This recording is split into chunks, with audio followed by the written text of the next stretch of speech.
Okay, it's time to commit. 2024 is the year for prioritizing yourself. Begin your new smile journey with Byte, and you could start seeing results in just 2 to 3 weeks. Just order your at-home impression kit today for only $14.95 at Byte.com. Byte clear liners are doctor-directed and delivered to your door. Treatment costs thousands less than braces, plus they offer financing options, accept eligible insurance, and you could pay with your HSA, FSA. Get 80% off your impression kit when you use code WONDERY at Byte.com. That's BYTE.com. Start your confidence journey today with Byte. Acast powers the world's best podcasts. Here's a show that we recommend. What is The Briefing Room? It's a behind-the-scenes look at how the criminal justice system works and the lives of the people within that system. If you love true crime, well, these are the real people who do the job every day of making sure justice is served. Hi, I'm Detective Dave. I'm Detective Dan. Together, we have decades of experience in local law enforcement, a profession that we think is often misunderstood. So we're going to explore how to do it right, and we won't shy away from when it's done wrong. These are stories you'll hear nowhere else. Unique, frank, and unvarnished. From the team that brought you Small Town Dicks, this is The Briefing Room. Episode 1 drops on August 30th. We'll meet you in the briefing room. Acast helps creators launch, grow, and monetize their podcasts everywhere. Acast.com.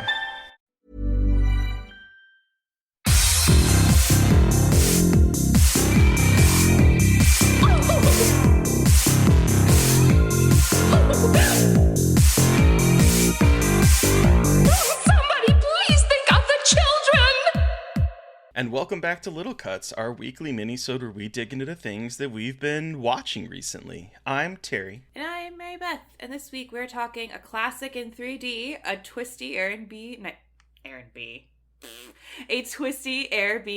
nightmare fantasy, Pennywise, the worst hookup, and What the Fuck, the movie.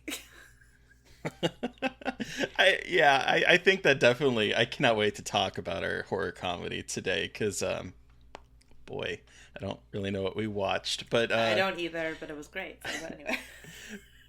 Before we talk about movies, though, we are like a week into our Patreon. We've dropped our first Seltzer for Life episode. We've dropped our first Fresh Wounds episode. This is our first live recording for Patreon. And we already have 11 patrons, which is incredible. Yeah. The reviews are in for our Fresh Wounds episode, and people love it. So yeah. Thank you, everyone who's tweeted about it. We appreciate you, because... We sure do. Shout out to Tony for talking about demon cheeks, because we inappropriately spoke about demon butt cheeks. And if that doesn't entice you to subscribe to our Patreon at the $10 level for Fresh Wounds, then... I don't know what to tell you. You have a little RSS feed. We have a private RSS feed. We are technologically savvy. Oh, yes. Well, the nice thing that we discovered with this RSS feed is that it actually can replace your normal feed because it will have both Fresh Wounds and your regular episodes on it. So it's like you don't have to worry about managing multiple feeds and stuff. You can hear us talk about demonic butt cheeks and both of our actually horrific first watches for the movie, which I'm gonna say are two of the worst ways to watch this movie. Yeah. Actually, best and worst. But yeah, I agree. It's fun. It's an hour long, so it's a full episode. It's not short like Seltzer for Life. It is a full length episode. We want to make sure it is worth the money. I think it is. It was very fun to edit. It made me laugh the whole time. Links everywhere. You can find them to become a patron. Share them. Thank you. Please. Anyway. Okay, I want to hear about this classic in 3D. I think I know what it is, but I'm very excited to hear about it. Okay, here's the thing. Did Jaws need to be converted into 3D? No. No, it did not. Am I happy it was converted into 3D? Sort of. Okay. Yes. Okay. For a couple reasons. One, I'm never going to turn down the opportunity of seeing Jaws in a movie theater. Yeah, that's my thing. At least it's like, that's pretty cool. Like Jaws, I was thinking about this as I was watching this again, that like my top 5 movies change all the time, but I do think like deep down Jaws is probably my favorite movie ever. It's like such a comfort watch for me at this point that like I will turn it on and I watch it. It's so well done. It's so paced so well. Good. It's so good. And the one thing I will say about the 3D conversion is that it actually kind of forced me to watch this movie for the first time in a way, because of the way that it is storybooked, I would say. Instead of things like coming out of the screen, it's a lot of like the foreground is grounded further ahead than the background. Oh, cool. And so just because like there were details that are popping up that wouldn't normally pop up to me, it made me actually kind of appreciate the movie in a different way. Wait, that's really cool though, because it's not just like a cheesy like jump scare thing of the shark coming out, that they actually layer the space, which makes it a little bit more worth it, I bet. Which that's pretty cool. So like I would focus on details that I normally wouldn't, and it actually made me feel like I was seeing some things for the first time that I had never noticed before. And yeah, it's just background stuff a lot of times, or it's like a fence that's staged in the foreground. But because of that, it actually gave me a new appreciation for it. So in a way, I'm kind of thankful for it. Plus, this theater that we were in was packed. It was for the National Cinema Day, so everything was like $3. Everyone was in the movie theater, and there were people that I'm pretty sure had never seen it before, because there were like people that were jumping and gasping in like appropriate places and going when like that fake shark, the kids with the shark fin were floating. They thought it was real. Like it was such a good movie going experience that, I don't know, it reminded me of why I love cinema. That's so fucking cool. Oh, that's amazing. There's like nothing more fun than going to see a movie that you love with a theater full of people, and especially people who haven't seen it before. Like I've done that before with A Thing, and it's just like so much fun. It's just so cool. And then just like to see a movie you've never gotten a chance to see on the big screen before, or like don't get a lot of opportunities to. Don't get a lot of opportunities, It's neat. It is. It's so cool. Movies are fun. Movies are cool. But speaking of cool movies, and a movie that I know you're not going to spoil because I'm seeing it tomorrow, let's talk about this twisty Airbnb nightmare. I'm so excited. Speaking of cinema being great and why I love cinema, Barbarian, that is coming out tomorrow. Directed by Whitest Kid You Know member Zach Kreger, I think his name is. That's wild in and of itself. Yeah, that's wild. Yeah. So I posted my review today, and someone I knew from college was like, what is it with sketch comedians being the best horror filmmakers of all time? And I was like, because they understand timing better than anyone else. Yeah.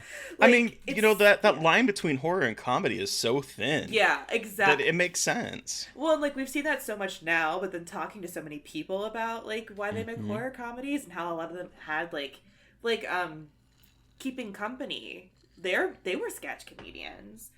Yeah. But this movie, for those of you who haven't seen the commercial, it doesn't really tell you a lot. I'm not going to tell you a lot because this is a movie that you need to see just like to experience it. And like, I think it's going to be, it's playing everywhere. This is a 20th Century Studios movie. Basically, it's a Disney movie, which is, I think it's technically a Disney movie, which I think is fucking hysterical, especially when you see it. Go see it, hopefully in a packed theater, if you feel comfortable doing that. No pressure. I understand. I understand people are still worried, but packed theater. It's Georgina Campbell plays a woman who goes to stay in an Airbnb. She has a job interview. Gets to the Airbnb. Bill Skarsgård is staying there. There's been a mistake with the booking. Things get weird. Something in the basement, etc., etc. I won't go further than that at all. But let's just say horror is doing so many cool things in 2022, and it's real cool that this got made, and it's going to be in so many theaters because it's fucked up. It's real fucked up. See, that's what I love to hear. I also heard it's kind of funny. Is it funny? It is. It's a little funny and deeply fucked up, like especially for what it is, like for this like wider release, like this big marketing campaign and stuff. Like I'm very excited that this is like one of the big like early Halloween releases. Hell yeah. I honestly, it's probably one of my most anticipated movies this year. I've been like counting down the days. I'm like, oh my gosh, there's Me and my roommate are gonna go see it tomorrow, and we're like, oh my gosh, there's 2 sleeps left, and then there's 1 sleep left. Like, I am excited for this movie. It's like Christmas. Yeah, I won't say anything else. But one last thing I will say is Justin Long plays one of the most deplorable characters I've seen in horror in a long time. I promise you that's not really a spoiler. Like, he's just a gross dude. And it doesn't have... So, someone was asking me about streaming about it. I don't know, but because it's 20th Century Studios and there's all that stuff with, like, Hulu and Disney Plus, I have a feeling it probably will be out on streaming relatively soon. There's nothing to back this up. This is just my theory because who is putting it out and how that model usually works. I mean, like, Nope is already on demand. You know what I mean? I'm sure it's going to be hitting yeah Hulu or something before Halloween. I think so too. So if you can't see it, try to avoid spoilers. Mute the word on your timeline or just stay off Twitter. I don't know, but yeah. I'm so excited. God damn it! Keep saying one more thing. People have compared this to this year's *Malignant*. It's fun, but it's a much more fucked up, twisted fun than *Malignant*. It's not really campy like *Malignant*. Okay. It's like much more like nihilistic. Sweet. Oh, can't wait. Anyway, I'll stop talking about it. We should do a spoiler episode, but we'll talk about that not. I was just thinking about wanting to do like whatever. We'll talk about that offline. But I want to hear about like the concept of fantasy. Tell me about the concept of fantasy. Fantasy. Tell me about it. So before we started recording, we were both bemoaning the fact that Resident Evil was canceled, right, on Netflix, and the fact that regardless of why it was canceled, it comes across as like the bigots have won because a lot of the flack I'm not saying that like all the flack, because there have been some people that have had some issues with the plot or the pacing, yada yada yada of Resident Evil, but like the fact that it is a very like it has diversity in it seems to be a sticking point for so much. Mostly people of color. And so I'm seeing that conversation, and I'm also starting to watch, this is where the fantasy comes in, The Lord of the Rings, The Rings of Power. Okay. I started to watch that, which again has a lot of racists with their panties in a wad because there are black characters and people that are not white in this show. Guys, it takes place in a fictional fantasy world called Middle Earth with a guy named Saruman who lords over a domain called Mordor. Fuck you. That's it. I got nothing else. That's it. I have not watched a second of the show, but I want to. I have not watched any of it, but the fucking discussion about it online makes me want to punch someone in the mouth. Oh, it makes me so angry. It makes me so angry. But here's the thing. It's good. This is what I've really heard. Good. And I'm very excited to watch it now because I was like, it's gonna go either way.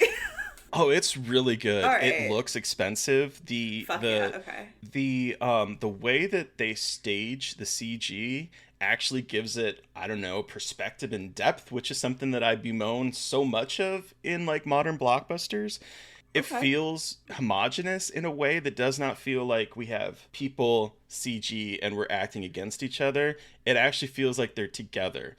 And these first 2 episodes that are out right now, I think by the time this premieres, the 3rd episode will be out, are directed by J.A. Bayona, who directed The Orphanage, which is one of my favorite movies. Oh, shit. Really? Yes, and he directed When a Monster Calls. The Impossible. Yeah, he's cool. Wow. He also directed, I want to say that he's directed some episodes of Penny Dreadful. That's what I'm thinking of. Oh, okay. Well. And then, of course, Jurassic World Fallen Kingdom, but they can't all be winners. But of the World series, that one is actually my favorite, but none of them are very good. Not his problem. That was more of a screenwriting issue. But anyway, there's horror in these. Corner. There's horror in these episodes. When they introduce the orcs, they are like crawling out of a tunnel that they built in someone's house, and it is one orc that fights against this woman and her child, and it is like horror moment, horror beats. He is gnarly looking. We get some aquatic horror as Galadriel is lost on the sundering seas, and there's this giant underwater creature that is attacking her meager, like, put together boat. We have like fantastic horror moments in these first 2 episodes that are like, oh, this is fun. And it's really interesting. Like the plot is I don't really know what's going on 100%. There's a man falling out of a sky that's as a meteor. There's Harfoots, which are I guess an offshoot of hobbits, and they discover this man that has fallen out of the sky. There's the elves that are looking for the remains of Sauron that can't find him, and so Galadriel is being sent back over to the other world, and she decides to stay. There's the men folk that are worried about like trying to keep everyone together after these wars. We get to see some dwarves. So there's like all these different characters that are separated that I think all their plots are going to eventually converge. But it is a lot of fun, and it has some horror cred to it. So I highly recommend it.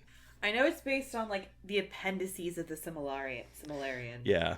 Whatever people's gripes are about whatever fucking appendix, whatever. Like, whatever. As someone who has a Tolkien tattoo, shut up.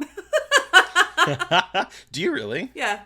From The Hobbit, it's Smaug and the Lonely Mountain from the map. Oh, and okay. The Hobbit. Yeah. Yeah, and I love Lord of the Rings, and I was nervous about the show because Lord of the Rings is very special to me. But I haven't read the. I think it's a lot of fun. And I haven't read the Silmarillion. Sorry, nerds, but like I don't want to read a history book. Sorry, right. nerds. As my fiance has read it, like it's like I'm just dissing myself at this point.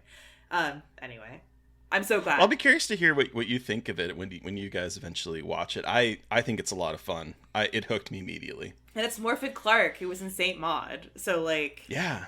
She's Galadriel. Oh my gosh. Right? She's Galadriel, right? Oh my god, she is. You're right. I was like, why does she look so familiar? Oh yeah, and she I was didn't look Saint her Maud, up. which is incredible. I was like, okay, cool. So you went from that shit to this? Like, good for you. Like, that's what you deserve. Get that Amazon Lord of the Rings coin. Uh-huh. Thriving. Thriving. Let's talk about Pennywise. Finally watched It Chapter 2. Wait, so you had never seen it before? No. Mary Beth. You saw the first one, but not the second one? Yes. Mary Beth. What the fuck? I run a horror website. Am I fired now? I just it just surprises me. I think when it came out, why? I think it came out, it got middling reviews. It was 3 hours long. And I think I was annoyed with just, like, the Pennywise upset. I don't know. I was being, like, a contrarian. Like, I was just being a shit. Like, that was like, it's not worth it. Once again, I fall victim to my own hubris. I understand this about myself, and that's fine. But Steve and I were like, I've been talking about watching it for fucking, like, a year. Like, I've been like, we should watch it. I know. It's embarrassing. It's embarrassing. Like, but I was like, there's no emergency to see it. Like, I don't need to see it.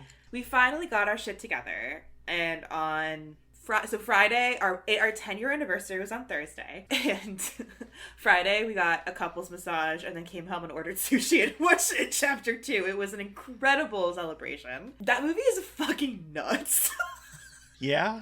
I loved it. Did you? So, I say this as somebody who has not seen the first part in a long time and, liked it, but I have a lot of distance from it, so I watched this one and was like, this is so fucking different than the first one, but I kind of love it. Like, Steve and I couldn't stop laughing. It's so goofy. It's very goofy. Just Call Me Angel. What?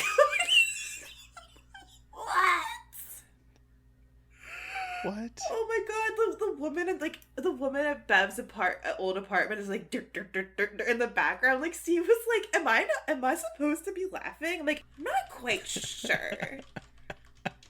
But the CGI is a little bit iffy, but the monsters are cool. The CGI monster is iffy, but the monster cool. design. Look, I'm not saying it's an incredible movie, but I had a lot of fun watching it, and it did not feel like it was 3 hours long. No. So, and the performances are generally okay. Bill Hader's incredible. Bill Hader's good in fucking everything. So, but James McAvoy looked like he was really unsure of his own human form in that movie, I will say. It's like, are you okay? You just seem like trying really hard to be a human being right now. I don't know, like, what. I just did. He didn't feel like a real person in that movie to me. I was like, are you just playing a human? Like, what is going on? I enjoyed that movie, but I have a hard time dealing with the way it handles homosexuality. So bad. So bad. Let's, like, the Bill Hader stuff, I was like, could we try a little? I don't know. I'd love to hear your perspective on it. Please tell me. I just had a hard time with the opening. Yeah. With Adrian Mellon's character, because this is a big moment in... Have you read the book? I've read this part of the book. I think, okay, so my problem is it is one of my favorite novels. Oh, is it really? It is. It's one of my favorites. I've read it probably the most of any King book, which is ironic since it's so fucking large. How many times have you read it? 4 or 5. Holy shit. It? Yeah. Wow. Mm-hmm. Sick. It really works for me, and I think the way that it tackles homophobia in that part of the book really works for me, because it's not just a one moment that we're going to have and then move on from. It talks about how it digs into that, it digs into the bigotry, and it goes a lot further into it as an adult, and kind of shows that sort of bigotry hiding just underneath Main Street, if that makes sense, of like small town Americana. Oh yeah. In a way that feels a bit more purposeful than just having a shocking moment. Like, it felt like we're having queer trauma, and that continues even with the I forget what is it Richie? Richie, oh yeah, Richie, and then like the one guy who dies is the one he's in love with, and it's just like watching the gay guy cry who hasn't come out to anybody, and he's just like closeted the whole movie and suffering the whole time. That pissed me off even more. Like, both of those things pissed me off, but I don't...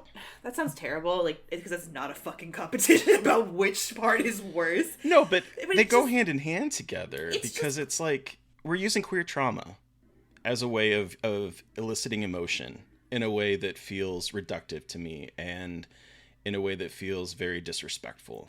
So, like, you could have... I have a hard time getting over that aspect of it. You could have made it something totally... Like, or you could have just... I don't know. I feel like there are ways you could have done that. Like, a lot of... Yeah.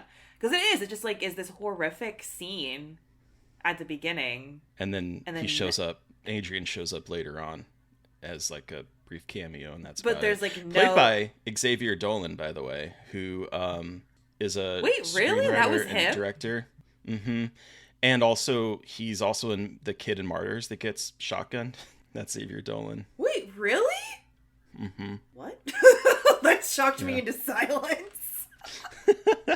Is it Xavier or Xavier? I don't know how to pronounce the name, but I don't. But yeah, that's him playing Adrian Mellon. Why does that? Anyway, that. Yeah, but anyway. I have rendered you speechless. You've rendered me speechless. I just am like, wait, because Adrian Mellon's the one that like breaks out of the hospital and tries to kill. No, Adrian Mellon's the gay guy that gets murdered. Oh, the gay guy that gets murdered. Okay, but still, poor Xavier Dolan just gets like a lot of movies about him getting like fucking torn apart by homophobia. There's a boy erased too. Oh, is he? He's one of, like, the kids that... I've never actually seen that movie because apparently it's terrible. But he's one of, like, the kids in the camp or the school or whatever. Oh. Anyway. So, yes, I finally watched it, Chapter 2. I had a good time. It's really goofy and weird and definitely does not understand how to create queer characters whatsoever. There's a lot of fun in it. So, what's this movie? How is it described again? I'm sorry. Let me just triple check one more time how you describe this movie as the worst hookup What? So speaking of Justin Long, I watched House of Darkness. Hell yeah. Have you seen it? Not yet. So House of Darkness is about Justin. It stars Justin Long and Kate Bosworth, and they met at a bar, and he offers to drive her home to the countryside where she lives in this ginormous mansion, and they're parked outside, and he's like, I could walk you to the door, and she's like, well, I mean, you could come in, and he's like, or are you sure? If I need to go if it's too late. And she's like, oh, it's not about need right now, it's about want, right? And she starts like coquettishly asking, like, am I too forward for you? And then he's like, well, you don't seem put off about any of this. And she's like, this what? And he's like, the game, whatever. She's like, is this a game to you?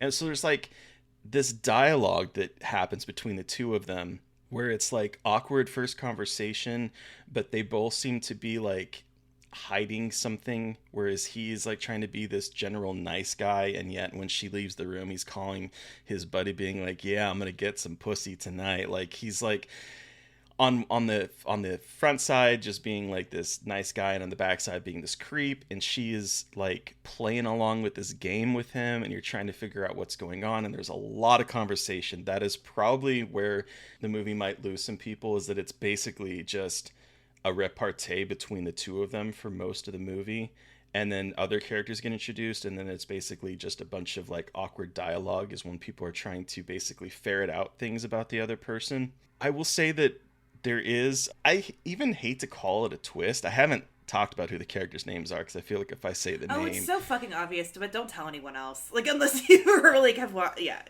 it's very obvious very early on who this woman is. Yeah. And it kind of bothers me a little bit that it sort of leaves that revelation towards the end where it's like the audience, if you're a horror fan, you're going to pick up almost immediately what's going on here. And so it's one of those cases where you're a little bit ahead of the story. Well, a lot of it ahead of the story, and you're waiting for the characters to kind of catch up. But there's also like an interesting inversion of sort of like the hunter and prey dynamic that we see, because this woman is obviously toying with her prey. I almost said something else, but again, no spoilers. There's some fun in that, and there's definitely this could actually be like a play. So like the dialogue in it. Neil LaBute is a playwright, the director and the writer. Right. He is a playwright. So I remember Josh Korngut at Dread Central was saying that it's like a play. It is basically like a play. And of course, you know, Neil is infamously known for directing the Wicker Man remake. But he also, you know, directed, why did it just leave my head? In the Company of Men. Yeah. In 1997, which is also kind of about sexual dynamics between men and women. And this feels like a continuation of that. I don't know. I had a lot of fun with this one. I don't think it's going to be for everyone because it is very talky. It's very talky. But I found the dialogue to be very, you know, witty and sharp. It really worked for me. Cool. Even though, like, I was waiting. Come on. When are we going to reveal what's happening? Cool. Hell yeah. Yeah, it was fun. I'm very excited to see it. And that will be out Tuesday. But Mary Beth, this horror comedy recommended from Rory Davis over on Instagram. What did we watch? But also, what did we watch?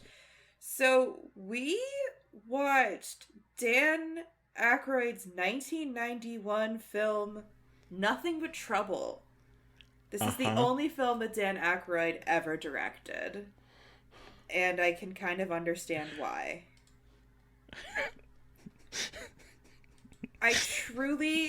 I'm unsure how to explain what this movie is. It starts off like some weird rom-com buddy trip movie and then becomes the most wacky version of Texas Chainsaw Massacre I've ever seen. My first thought when this movie started was like, what a 90s sitcom beginning. We have like New York City skyline, zooming over that with Ray Charles singing in the background. It's like the Full House intro. Yeah. I'm like, this is like 90s sitcom, romantic comedy, like all over it. Like, and even the title, Nothing But Trouble. It's like, oh, honey. And she she said, like, "Oh, honey, you're nothing but trouble." But then it's like this incredibly stacked cast of comedians. Like Chevy Chase is our main guy, and that man is such an asshole. Okay, here's the thing. I love watching him in movies, but he is an utter asshole. And I've heard he is always an asshole, and it's like, yes. No wonder he's so good at playing a snarky asshole, because he just is an asshole. He is apparently impossible to work with. Yes, I have heard this. I mean, there's a reason he left Community, was fired from Community. But he really channels that bullshit in this movie as like a finance guy who lives in the penthouse in New York apartment.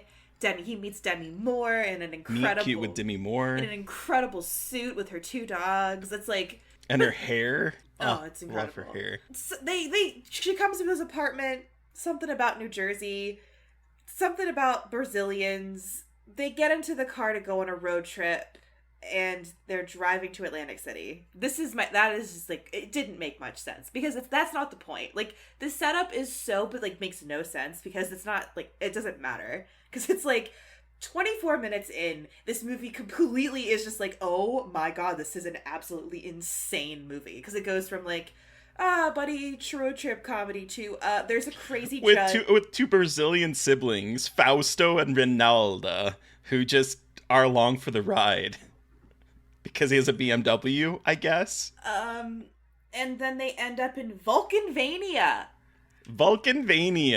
After a car chase scene that goes on forever with John Candy as a cop. Forever with John Candy. Who has turbo boosters in the back of his car. I swear to you, everybody who's listening, this is real. I am not making this shit up. This is an actual And it only film. gets weirder and from that there. is only 20 minutes into this hour and 34-minute film. They get pulled over. They get taken to the judge's mansion where he apparently lives / renders decisions. The judge is like 100 some odd years old, I guess, and played by Dan Aykroyd, and having the time of his life. Like, you could tell that Dan Aykroyd is just enjoying this role. Has trapdoors, sends people into the dungeon, sends another group of people to the Mr. Bone Stripper, which is a carnival roller coaster that ends with them being stripped of their bones. Where does the flesh go? Do they eat it? That is what I wondered. Resolved because when they shoot out the bones, they're clean. There's no blood. They're there's clean. Nothing. They're picked clean. And then they soon after show them eating hot dogs in the most like Texas Chainsaw Massacre dinner scene meets. Someone describes it as Texas Chainsaw meets Pee Wee Herman. On yes. Letterboxd, and it's an incredible comparison. It's like comedy Texas Chainsaw Massacre. And yeah, that scene is hysterical because he's lowered down out of the ceiling to the dinner table, and then he presses a button and a train comes up, and it's a condiment train, and so it just like goes around to serve you ketchup and mustard. Like, okay, you can see this movie ballooned in budget. This movie cost $40 million to make, and you can that see does not surprise why me in the fucking slightest. This movie because is ridiculous. They have so many like the stage design in this, the set design and everything for gags that are used once. Like this dinner scene has the train built into the table, him being lowered out of it. It's one scene, and that cost money. Mr. Bone Stripper that's used twice in the movie, that cost money. Like, this movie looks expensive, which is ridiculous when you consider that it also has 2 deformed baby men children things and diapers that aren't allowed in the house and are living in the junkyard. One of them is again played by Dan Aykroyd, and I don't even know what to say. I mean, it's just like, it's such a it's so funny because it's like very 1990s, like fat people are disgusting, look at these disgusting inbred people, but like taken to a level of just like, this is like, it's all just farce. Like, it transcends insulting and just is like, I don't even know what this is. Like, is this performance art? Like, it might be performance art, honestly. Like, I'm not quite sure. Also, Tupac Shakur is in this movie. Tupac Shakur! I was like, what the fuck? They pull over. So they basically are collecting people by pulling them over and bringing them to the judge's house. And, like, by collecting them, like, for entertainment. Like, there's no real purpose here. It's just, like, fucking with tourists, basically. They pull over just... It's, like, Tupac, bunch of other rappers, and they just perform music in the house. And it's like, oh, yeah, you're straight. John Candy plays the cop and also is unfortunately a man dressed as a woman who plays like the mute female character who gets married to Chevy Chase, like forcibly married to Chevy Chase. Like, this movie just like is so fuck you to like any kind, and it's 1991, so you know it's not PC time, but still it's like very much just like so much taking everything to the extreme. It's like, it's not just fat characters, it's like fat characters that are monsters, which is bad, like, which is not good, but it's just like all of those things taken to an absolutely ridiculous extreme that just makes zero sense, but it's really fun to watch. When I tweeted, what is this movie? One of the responses from Justin Yandel was said, a Dan Aykroyd script with no outside oversight. And yeah. So apparently Dan Aykroyd had a 300-page script for this movie initially and like read it to everybody like drunkenly one night, like at a party. Like the worst kind of person. Like, let me read you my 300-page script. I'm like, script. I'm going to leave right now. Like, I don't want to. Like, I do not. Like 300 pages. I love also that it is randomly based on Centralia. Like there is a burning mine underneath. The very House of Wax place. Ending. Yeah. I kept thinking, when is this movie gonna end? Because it feels like it has like 5 endings. It has 5 endings. It's ridiculous. It's something. It's an experience. It is an experience. It's an experience. I was like watching this going, I don't even understand what is happening half the time. I'm like, now we have a junkyard with deformed twins. Like, what? Oh, yeah. And then Demi Moore plays cards with them. And she's kept in a cage. I forgot about that. I was getting, like, also very, like, people under the stairs vibes a little bit. Because, like, and also, what's that French, the French Christmas movie with a little kid? Oh. Dial S for Santa. Oh. Not Dial. Dial Code Santa? Yeah, that like, I was getting vibes from the house, like those kinds of vibes from like the house and all the little traps and stuff. That it was kind of, but like the set design's incredible. I can only imagine like what the set designer did to go to like antique stores and buy every fucking trinket possible. I want to see this house, or like if it's an actual house, so bad. Like every surface of this is covered in papers or something. Like it's piles of toasters. Like not one surface does not have a huge pile of something. So, and it's like meticulously designed, which is cool, but like, good Lord, no wonder it was $40 like I said, you million. can see where that, right. You could see where that money went. Well, and like, they're always doing close-ups of them, of like the mechanism. So it's not even like they're giving themselves any room to fudge it. They're like, no, we have to get close-ups of how everything works. We spent $10 million on this. We gotta like, fucking show people. It really is just like they gave Dan Aykroyd carte blanche, and then he was never given carte blanche again. No. This was an absolute failure of a movie in terms of like box office. It made $8 million on a $40 million budget. No. Yeah. Oh, that's a fucking shame. I'm not surprised though. But I mean, like, I think it's really fun. It's ridiculous. Don't go in expecting like some kind of masterpiece, but if you want to watch something when you're really like stoned or if you're drinking with your friends, like, this is a movie I would love to see in a movie theater with a packed audience of like people that are in on the joke and just like going, what the absolute fuck? Because this movie, it's a fever dream. It's very Midnighter vibes. Like it would play. I want there to be like an anniversary screening at like a film festival at one of the Midnighters. But so that was Nothing But Trouble. Incredible suggestion, Rory Davis. Thank you so much. Yes, thank you for having us watch this movie, because I had never really even heard of it, and I would never have. No, watched I hadn't it. either. So, very, very good recommendation. So please keep sending them in your recs, y'all. Like, we watch them, we have a good time, we enjoy them. So please do. But before we talk more about where you can send that stuff, what is our next horror comedy? I love this movie, and anytime that I have the opportunity of talking about it, I want to bring it up. So we are watching The Boneyard from 1991, starring Phyllis Diller and a zombie poodle. I'm so excited. You've been talking about this movie since we started the podcast, and I've never watched it, and I'm finally going to watch it. I am very excited for the zombie poodle. There's like a Blu-ray copy, I think, that's out of print, and it's also streaming on YouTube.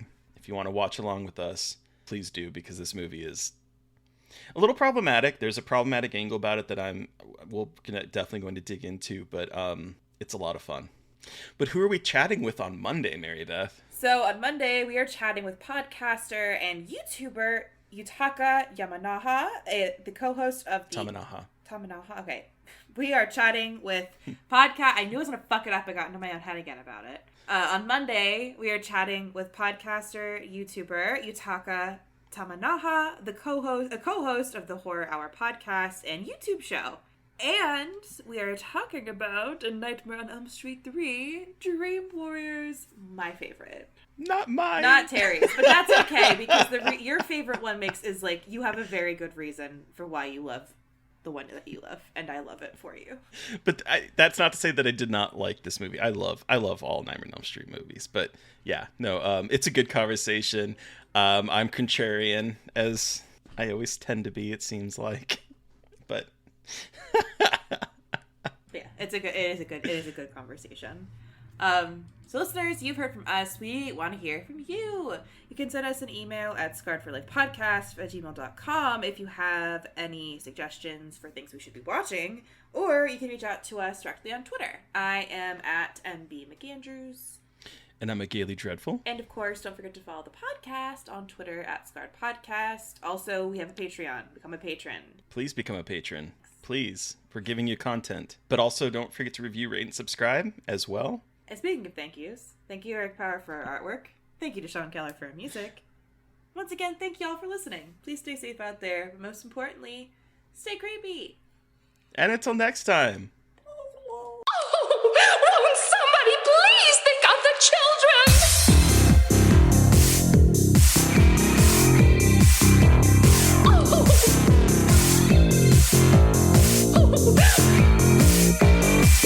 Won't somebody please think of the children?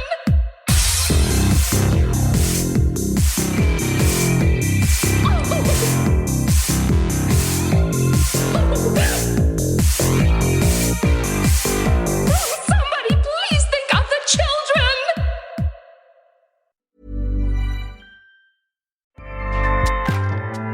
Acast powers the world's best podcasts.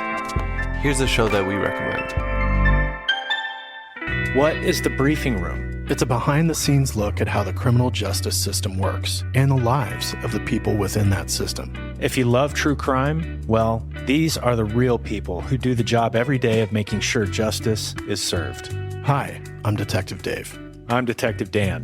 Together, we have decades of experience in local law enforcement, a profession that we think is often misunderstood. So we're going to explore how to do it right, and we won't shy away from when it's done wrong. These are stories you'll hear nowhere else. Unique, frank, and unvarnished. From the team that brought you Small Town Dicks, this is The Briefing Room. Episode 1 drops on August 30th. We'll meet you in the briefing room. Acast helps creators launch, grow, and monetize their podcasts everywhere. Acast.com.